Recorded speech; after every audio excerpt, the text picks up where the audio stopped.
You sit in the dark, watching the flickers of the campfire paint long, dancing shadows on the cave walls. You do not hold a heavy flint spear, nor do you carry scars from wrestling fearsome prehistoric beasts. Yet, the strongest hunters in your tribe look at you with a hidden, nervous fear whenever you speak. They know that a few whispered words from your mouth can destroy their reputation and social status by morning. In the ancient savanna, physical strength was crucial, but social information was the ultimate weapon of survival. Today, you might view gossip as a toxic habit that polite society should avoid at all costs. But evolutionary psychologists argue that sharing social secrets was the key technology that built human civilization. How did talking behind people's backs help your ancestors survive in a world ruled by giant predators? To understand this mystery, you must look at how the closest living relatives maintain order in the wild. Monkeys and apes spend up to 20% of their waking hours picking bugs off each other's fur. This physical grooming is not just about hygiene. It is how they build alliances and show mutual trust. But what exactly happens when the group size grows too large for physical grooming to remain practical in the wild? An ape tribe cannot grow beyond 50 members before the social structure begins to collapse from lack of bonding. Your ancestors solved this biological bottleneck by inventing a revolutionary new way to groom each other from a distance.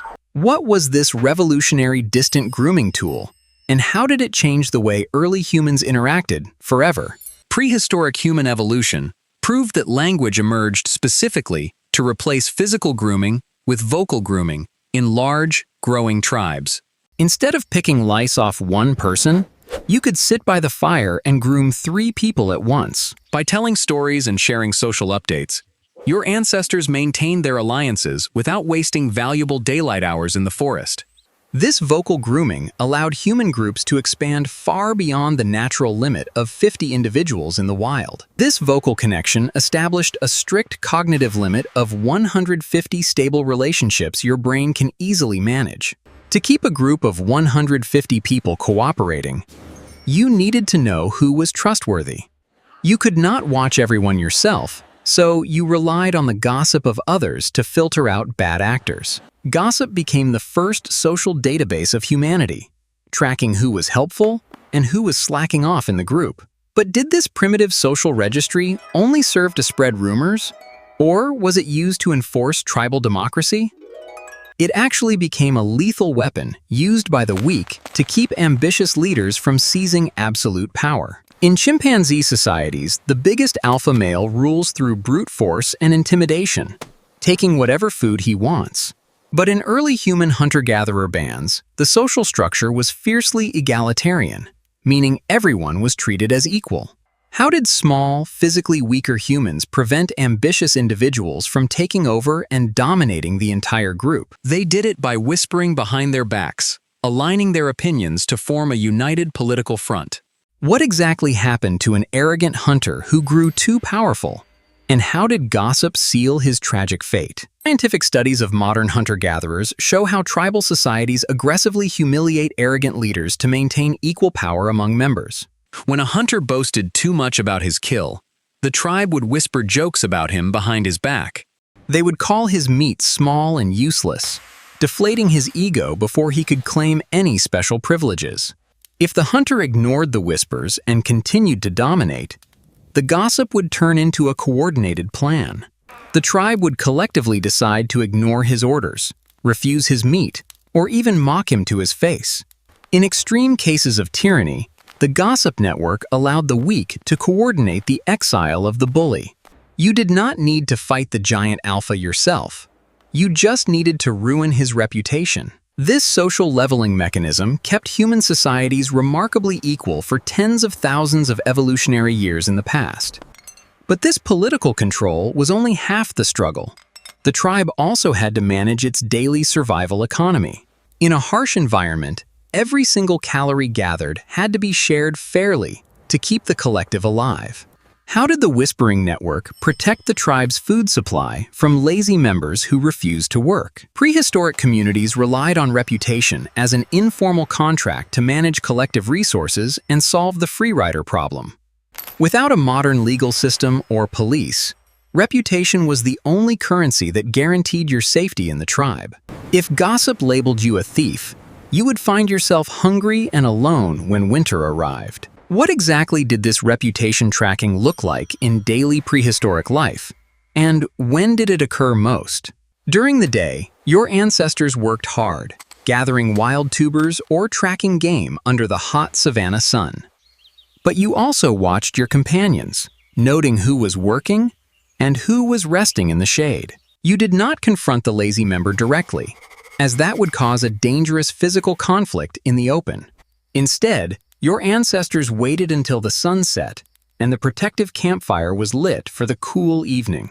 Around the fire, you whispered your observations to your close allies, building a consensus of distrust against them. This gossip acted as an invisible fence, keeping selfish behaviors from destroying the tribe's precious internal peace.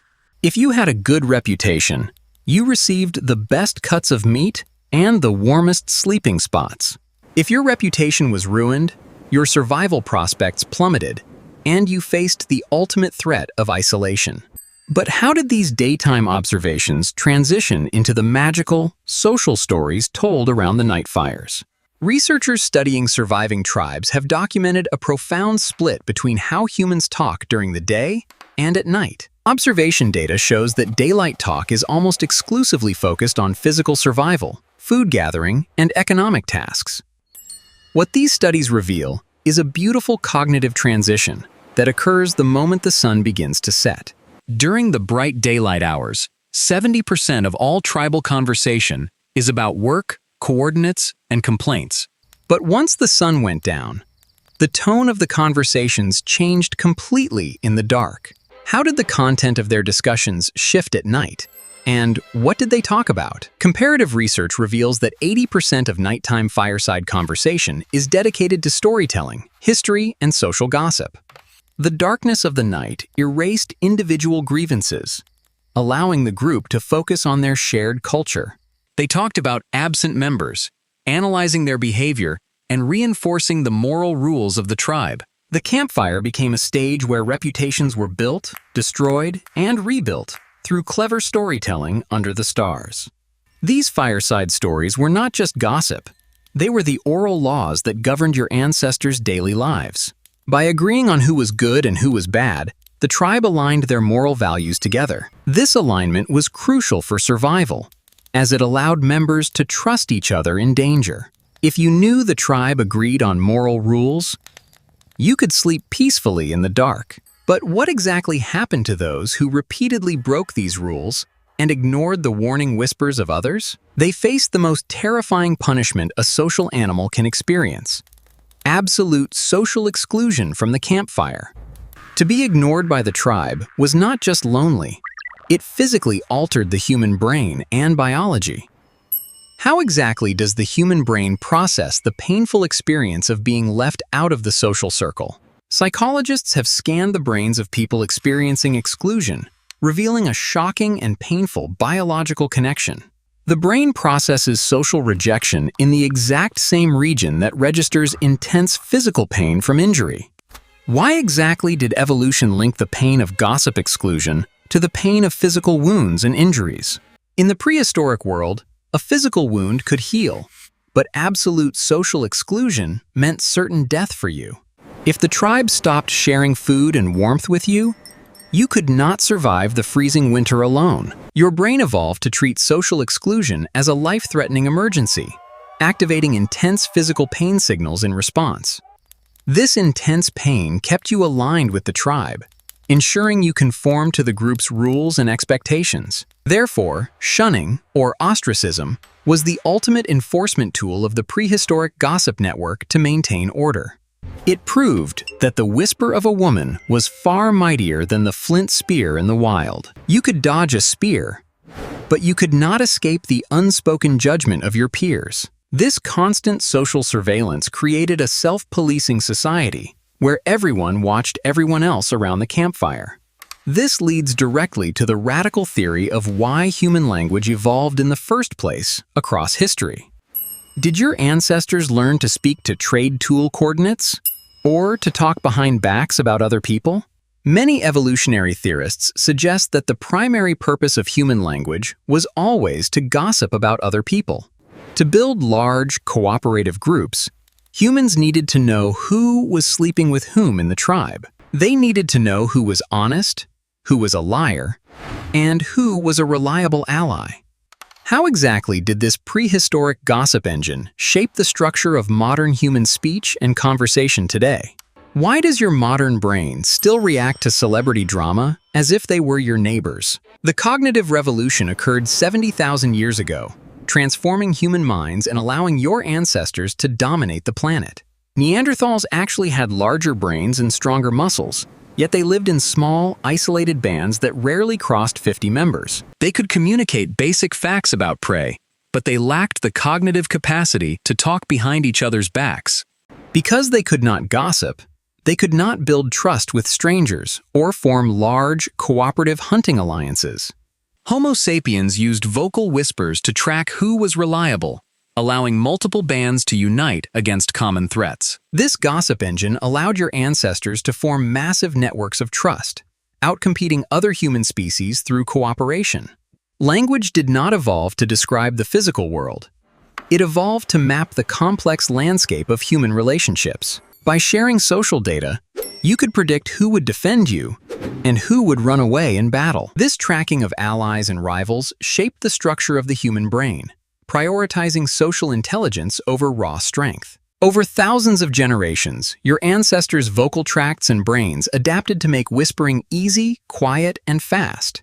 Speech became a tool of precision social engineering, allowing you to manipulate group dynamics with simple, quiet sounds. But how exactly did this verbal database expand when human populations grew and tribes began to trade over distances?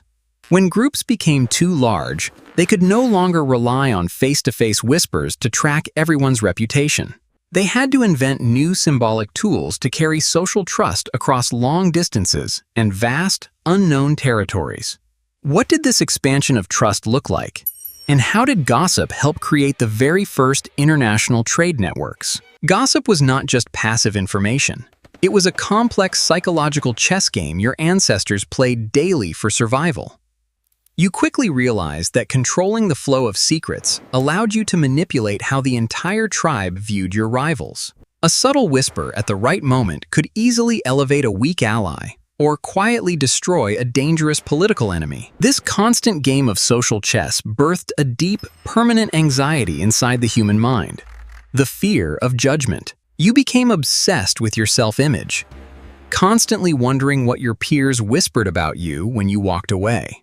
This social paranoia was not a mental defect. It was a necessary survival radar, keeping your reputation clean. In a world where your status decided whether you ate or starved, tracking your public image was life or death. You learned to wear social masks, hiding your true thoughts to conform to the moral expectations of the tribe. The tribe's collective opinion became a powerful, invisible prison, forcing every individual to fall in line or face exile. This psychological warfare allowed humans to maintain order, replacing physical violence with the quiet threat of social death. You traded the physical scars of the wild for the silent, internal scars of constant social anxiety and judgment. For thousands of generations, this emotional tax was relatively manageable because your tribe remained small and highly familiar. You only had to worry about the opinions of the 150 people who actually knew your name. But what happens when this delicate survival radar is suddenly plugged into a global network of billions of judging eyes? What happens when the whispers of your tiny prehistoric village are amplified into a deafening, global digital storm? The internet has turned the entire planet into a single, massive prehistoric village, exposing your brain to endless judgments. Social media algorithms exploit your evolutionary urge to track reputations, driving you to participate in public online shunning. Cancel culture is not a modern invention.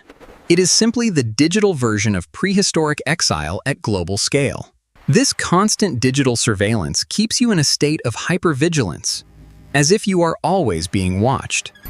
To find peace, you must consciously limit your digital campfire and focus on your physical tribe of friends. By prioritizing face-to-face relationships, you drastically reduce social anxiety and align your mind with your ancient biology. Gossip was never a design flaw. It was the vital tool that allowed humans to cooperate and survive.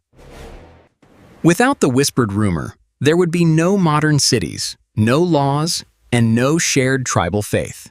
The next time you hear a juicy rumor, remember its ancient and powerful evolutionary history in the wild. Your mind is not being malicious. It is simply trying to keep you safe and connected to the group. You are still the same tribal animal, gathering around modern screens that closely mimic the old campfires. Your mind seeks connection in the dark, looking for the safety of the ancient tribe and allies. You listen to the whispers of the wind, hoping to decode the social rules that govern your survival. For this network of social secrets is the only thing that keeps your modern society together today. So sit in the dark, watching the flickers of the campfire paint long, dancing shadows on the cave walls.